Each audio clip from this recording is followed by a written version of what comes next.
Welcome to Lift Your Legacy. My name is Jacob Prupp, father, husband, and rabbi. And each week we bring you an inspiring person or message to help you unlock your inner potential and create change that will impact the future. Thank you for listening, and let's get to it. Ladies and gentlemen, I am thrilled to have on a friend and mentor and someone that is all around fantastic. His name is Drew Goodmanson. He is a lifetime entrepreneur who helps companies grow, scale, build culture, etc.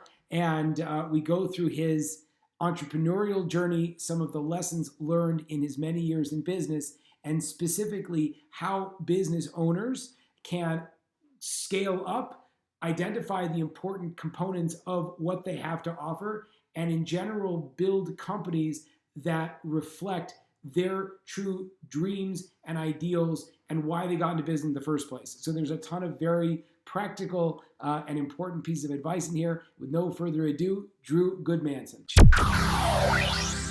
And one of the things that I'm hoping you will see at this point is that we are extremely focused on living a better life. And one of the most important components of that is getting the direction and the one-on-one work that you need in order to live better. So I am a strong proponent of coaching. I do a lot of coaching myself, and I would encourage you, if you're listening to this, to please do what many other people have done. Reach out. Let's have a conversation. There's no obligation to you whatsoever to see if we might be a good fit to work together. And if that might not be the case, I would be thrilled to introduce you to any of the multitude of options and networks and people that I know who could provide that help. So again, please reach out via social channels, whatever it might be. I don't think I'm too hard to find. Certainly not, I hope. And let me know how I could be of benefit to you. Thank you so much. I am thrilled to have on Drew. Thank you so much for joining me. Drew Goodmanson is a growth expert, a lifelong entrepreneur, someone who I look up to very highly. I'm honored to have you on the show. Thanks for being here. It's great to be here. Thanks for having me.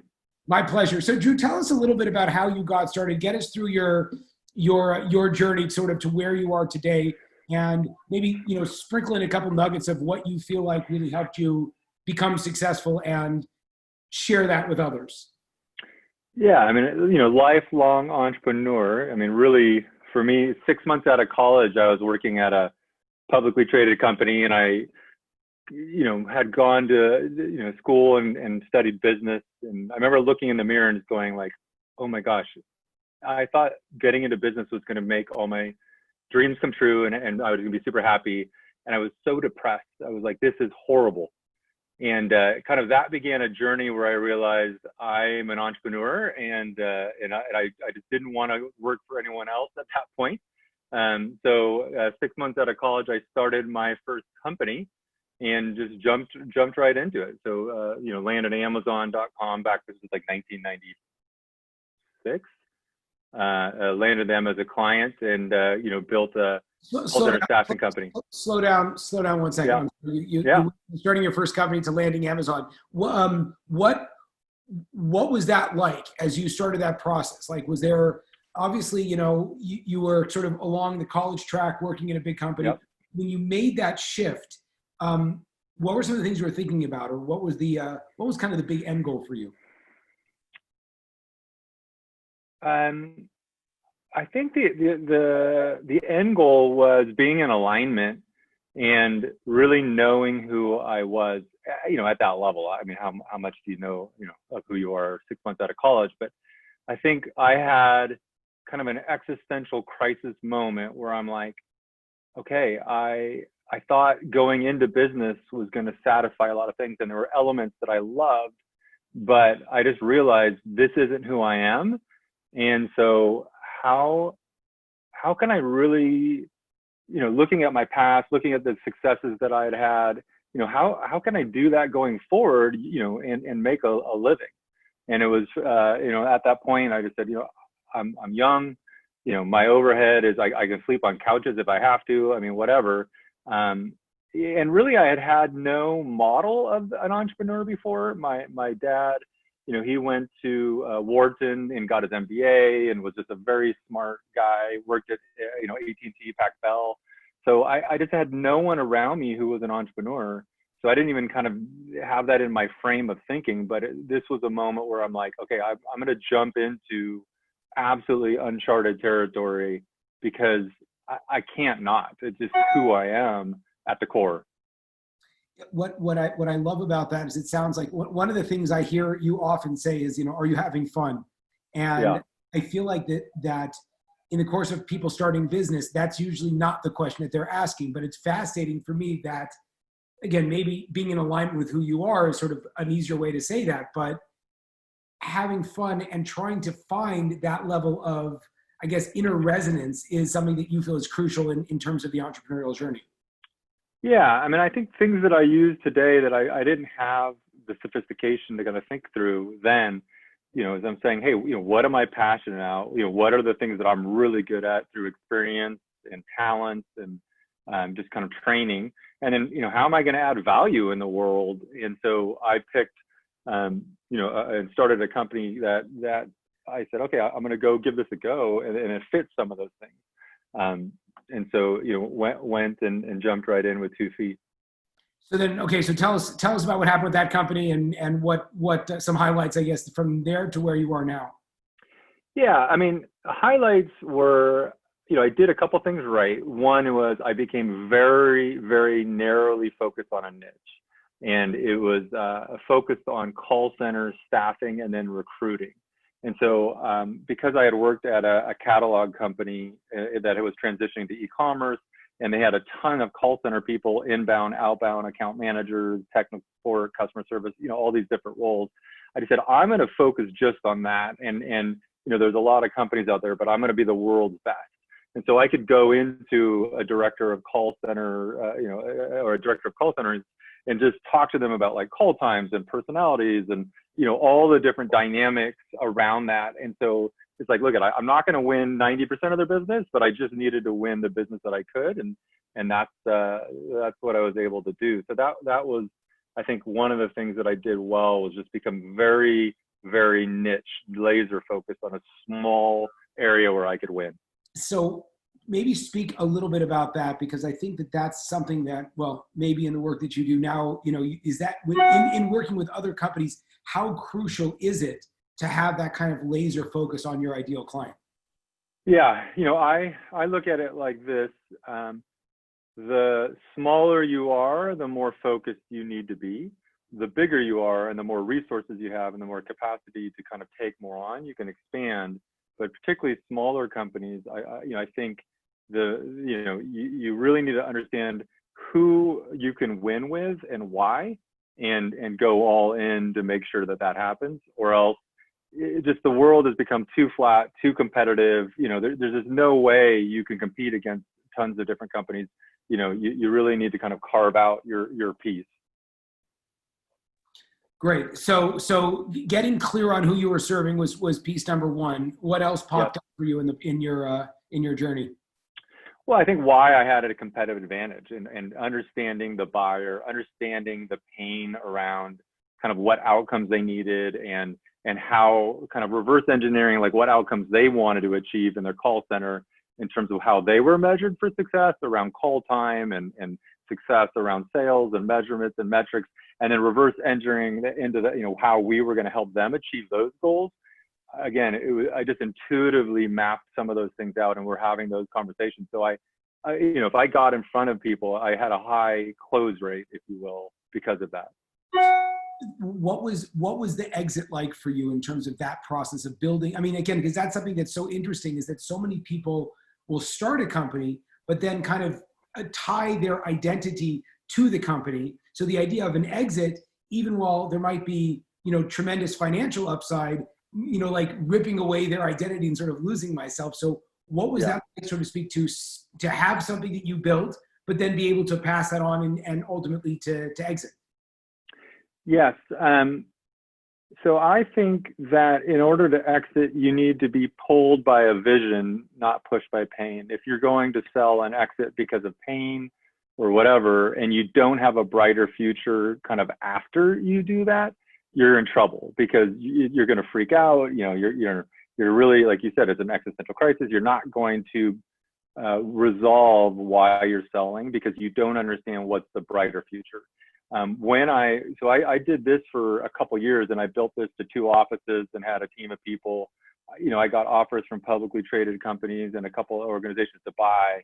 And then I exited because I knew exactly what I wanted to do, which is we were in the .com boom. And so I started a .com. I started, I knew that, back then people were using a sock puppet and they were raising tens of millions of dollars. So I'm like, man, what the heck? So although I loved the scalability of what I was doing and that I could place teams of people that were, I would go out and play tennis with a buddy of mine who worked East Coast hours, and I could, I'd just be thinking, man, I'm making this many dollars per hour. I'm not even have to work because they're all placed. E-commerce was this dream of like 24 hours a day. I'm going to make money, whether, all day long, I'm going to wake up. And so with another gentleman and I, we basically, I took some of the proceeds and funded some of this .com, and we went and raised venture capital in 1998. Went down to Silicon Valley. I met with, the Travelocities and Battery Ventures and, tons of, venture capital firms. We raised money. We had prior raised some seed round from Nordstrom executives. And, I went into the .com world with a thing called Pangeo, which was looking at how to integrate kind of e-commerce down to the local shopping centers. A little too early ahead of our time. And great experience in that we got money. We scaled up to about 20 people, was going to town, landed some deals, but the .com crash happened and really, everything got wiped out. So that was also like, an incredible learning experience to have, a failure, if you will, and that we had to shut the doors and turn the lights off. What was that like? Maybe if you could walk through it again, hopefully this will be over soon, but there's a lot of pain going on in the world now. I think on a scale wise, it makes the .com bust sort of like very, very minuscule. What was some of those, like those days and that experience of going through that and then kind of getting back up and figuring out your next step? Yeah, it's, depressing to go into your office and have to lay off people, one at a time. And so you've laid off 20 people over a period of time, and to kind of see your vision die. And I think the other challenge was, we had identified a plan to kind of keep the company alive, but because we had kind of raised venture capital, they would rather you fail than kind of be the Walking Dead where, maybe you're making 5 or 10 million a year, but, they need you to be 100 million plus, or else it's just not even worth their time. And so it was interesting to kind of pick a plan of like, hey, here's how we can keep the business going. But they're like, no. And so, you're just like, okay, these are super smart people. So I'm just going to go along with this. And this is what I'm supposed to do. And, we're going to swing for the fences and either strike out or hit a home run. And of course, we strike out with the .com crash. So that, I think it also caused me to really kind of look inside and go, okay, why did this happen? And, all my gut was saying this, but I went along with them and yet they were wrong. I guess, it was a lot of reflection, self-reflection for me. And I think that that's also a fascinating concept, the idea that the people who, and we're seeing that a lot. In terms of the people that I work with, and I'm sure you're working with, that the big institutions, oftentimes their intuition is not necessarily what makes the most business sense, but just might be the fastest resolution of some kind of a financial situation. What was that like for you in terms of how much it gave you kind of faith in yourself and your own vision, again, as a smaller operator amongst, these very large institutions? Yeah, I think a couple of things happened. One is I think in the future, I was unwilling to like give up control and this illusion of control because of that. So I think there was an overreaction, because of some of the fear around like, okay, we are, if you bring money in or you give up control of your company, you're going to lose control. And so, not trusting that there's alignment. So, I think, I experienced some of that where it's like, okay, I'm just going to do everything myself. I need to own everything, and kind of went all in. And I think I made a lot of kind of vows and protective strategies in that sense. that now I look back and go, man, those weren't good either. I went from one to the other. And so, that was an interesting journey, because then I went on and started, two other companies after that, and I think those were limited a little bit because of my desire to maintain control and not take those kind of like risks, so to speak, by bringing in outside money. Tell me about development of culture, because one of the things that I know about you is that you've been really gifted at going into companies and building a place that people want to work.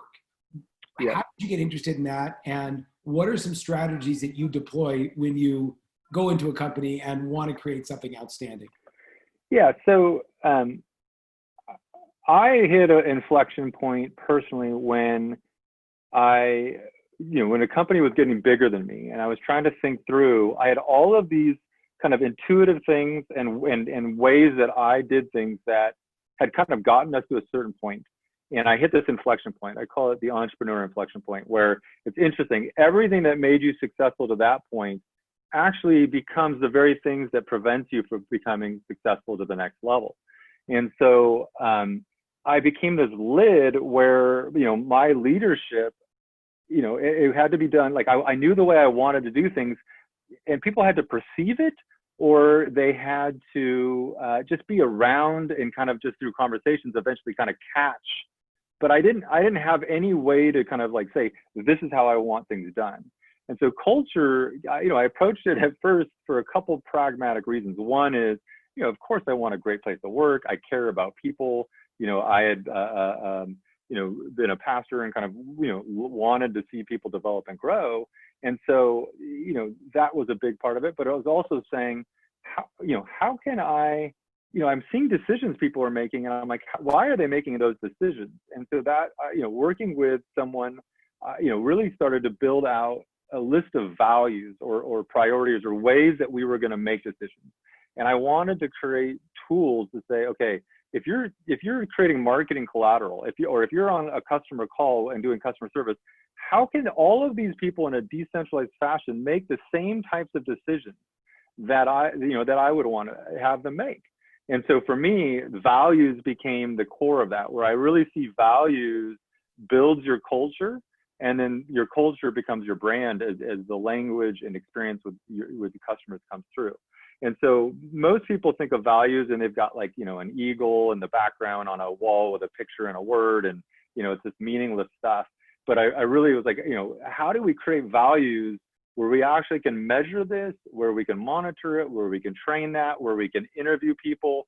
Am I willing to hire, fire, lose money? I mean, we fired a client that was one of our biggest clients because we didn't have value alignment with them. And really our team started to see these kind of decisions, and we gave them exactly how these values, like what these meant. And it was, for me, it just changed everything.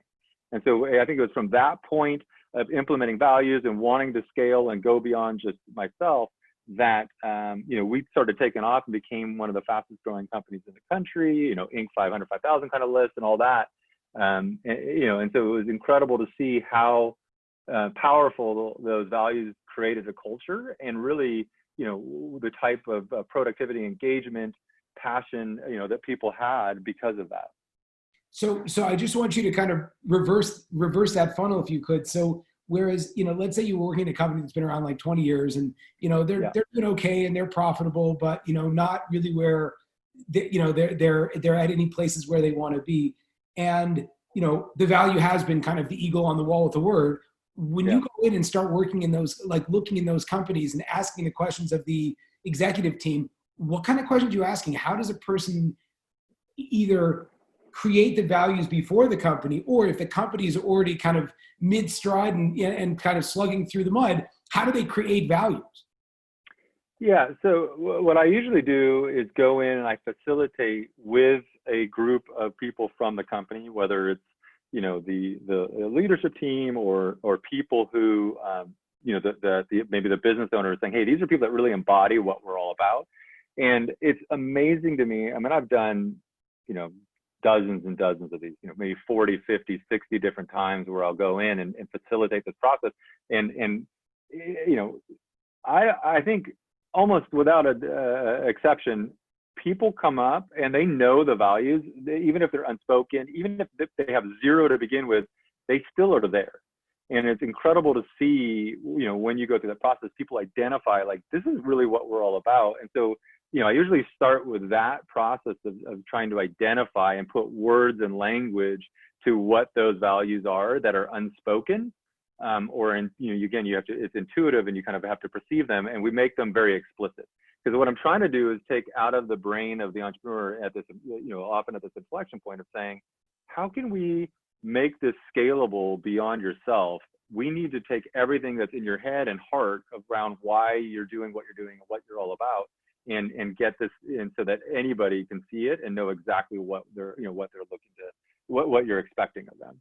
And so that's the first step. And then it's just unpacking those down to decision making in terms of like, if this value is true, like for example, on our customer service department, they could give, up to a certain dollar amount back to any customer as long as they can defend them with the values that we had in the company that I had started.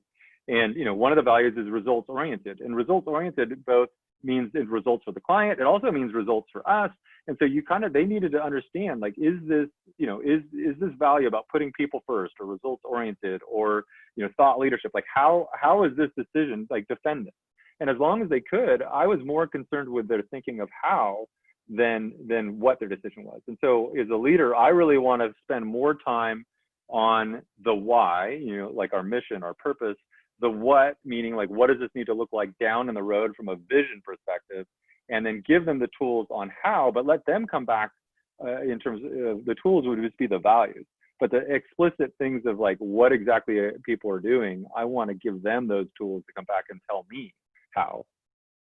And that, again, those are the things that have kind of unlocked the potential and the scalability and transition a company from just being entrepreneur led to its own culture, its own, life that's beyond the entrepreneur. So now let's say a person is at a point where they are either starting a new product line or starting a new business. When does that conversation happen? It sounds to me like it's never like too late to build out values into your company and take it off. Yeah, it's never too late or too early. I think, to me, it's, again, I think you still have them, even if you didn't take the time to sit down. I think they're, again, intuitive. You can't not, obviously you make decisions, one decision over another. So when you start to see those patterns, you understand the values. So they're there, so there's, if you do not have those identified, to me, that is mission critical. You need to, or else it's very hard to manage people, and people are just going to frustrate you. You're going to hire the wrong people. You're going to have turnover. Just all sorts of miserable things happen until you nail this stuff. When a person thinks of themselves, so again, just maybe if you could walk us through a little bit, I have a widget that I'm selling, and I like, I have these things and I want to sell them. Yeah. You're coming in and saying, okay, so when you're talking about values like integrity or whatever it might be, I might just be thinking, I sell stuff. So you're saying, though, it's very important to kind of get into the mind of the entrepreneur. What made you want to make this kind of thing? So, okay, two things. One, and this is, integrity is a table stakes value. I don't think anyone would hire anyone who lies. So right. I don't think that's a real value. I think the value has to be something that is unique. And I usually like to find about 5 that create the DNA. And it can't be things like integrity. Just again, I don't know anyone that'll hire someone who will lie. And it can't be customer service because, if you don't serve your customers, like how are you in business? But I think those values, so if you think about the widget, I think the idea of this widget being created, it was driven by certain values that were important. And I think those values often are the competitive advantage of how you created that product. That if you don't understand those values and you don't understand why the widget has a competitive advantage, and you're not communicating and marketing that right, your sales are going to be very opportunistic and hopeful. And I don't know where these deals are coming from. You don't know how to go after the right customer with the right message, with that right product in the right way.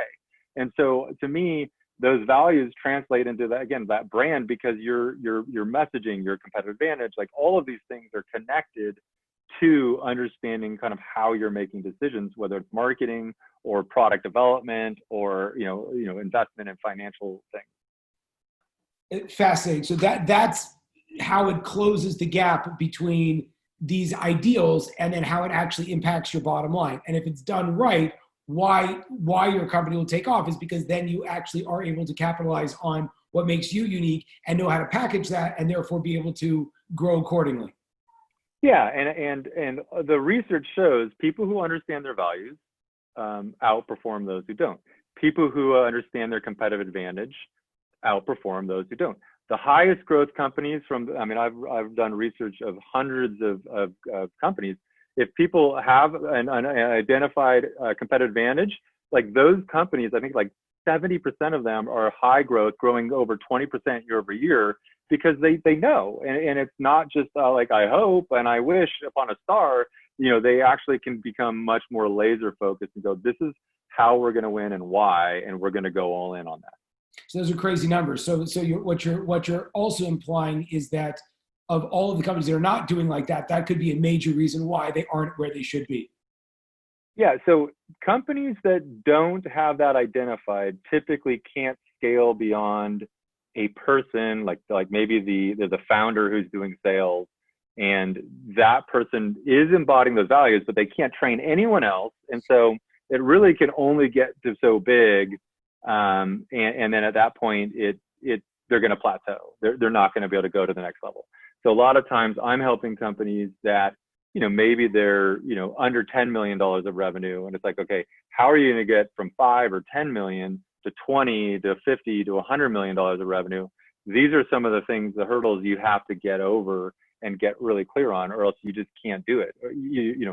At that point, more revenue is a stressful thing because you don't have the systems, process, and clarity on how to do it. Outstanding. Okay, I have two questions. All right. I hesitate because I think both of them could be deeply. Well, let's see what happens. The first question would be: you mentioned that you're a pastor, and I know that you've done a lot. You've started, I think, 5 churches. Is that accurate? I started a church and then helped plant. That we helped start other churches from that. Yeah. So I'm curious the role between an entrepreneur and a pastor in terms of like how has that affected your values, and how have you utilized your insights as an entrepreneur to start the institutions of worship?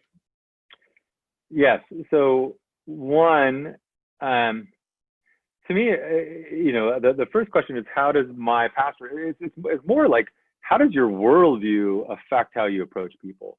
If I think I'm here on a purpose and I'm here to make the world a better place and to fully lean into, a God or a higher power that's created me, and I want to use all the gifts that he's given me to make this world a better place and invest in others, that's going to change the way that I approach people versus like, look at, there was we're here by chance, it was total, all of these different things happen, but there's no meaning and no purpose.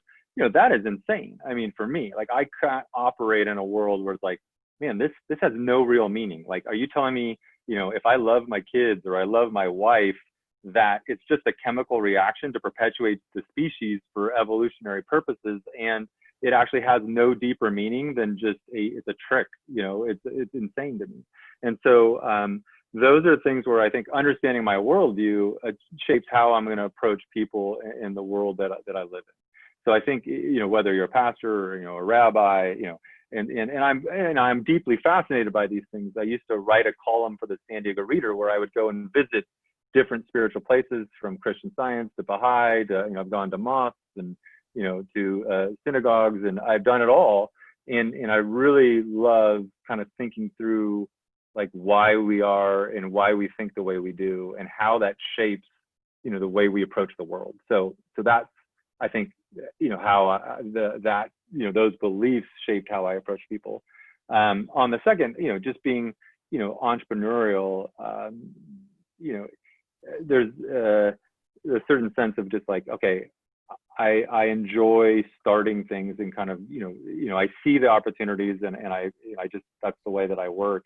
And so, you know, that's what led me to go start a church. Because yeah, certainly we could have joined another one, but I'm just deeply motivated by kind of going in and building things, and I love to build and kind of create, you know, it with others, and that's just who I am. And so, you know, yeah, there's a lot of different ways I could have done it, but the way I look at things is like, hey, how can I start that? Beautiful. Okay. Final reflection potentially would be, now your new project is that you Yeah. are helping companies like build more revenue, get bigger, Yeah. scale. Yeah. Tell me a little bit about that work and Yeah. some of the questions that people should be thinking about as a result of the work that you do. Yeah, and then I'll start with my own experience here. As an entrepreneur, you know, I was building a great company. It was a SaaS product, and we, you know, again, we were one of the fastest growing companies. We had a, you know, award-winning culture, winning best place to work awards, all that kind of stuff, and came to a decision to sell just through some different things. And that experience for me as an entrepreneur, I look back to it and go, man, I feel like I was a kid in a sandbox that, you know, and I was just playing with all my toys and I was happy and I'm like, this is awesome. But when I sold, I feel like it was somebody lifted my head up and I'm like, there's the beach is everywhere. There's sand as far as I can see. And I'm like, why was I staying in this tiny little sandbox when there's so much more that I didn't even understand was there? And so when I sold, I joined a group that was doing a market consolidation, and we bought over 40 companies. And what the guy had started with like a $4 million revenue company, and within years, we sold it for over $1.5 billion. And it was like going in and doing M&A and looking at other companies and evaluating and kind of being on that side. I'm like, I have to figure this out, because a lot of entrepreneurs, including myself, were just doing things wrong. And so my passion, you know, when we sold, I took about a year off and I said, you know, what am I going to do with the rest of my life? And my passion is entrepreneurs. I think entrepreneurs are the ones who have this vision and are creating change and making the world a better place. Most people spend most of their life at work. And so if we have better work environments, why wouldn't we want to have that? Like let's invest in those people who are making the world a better place and making change. And so that was my passion. And then being an entrepreneur who has both started things, but then having worked in the private equity side and seen a, you know, multi-billion-dollar company and bought all these different companies with this group, I was like, oh my gosh, there's so much that we can take that they are doing and actually help entrepreneurs do ahead of time.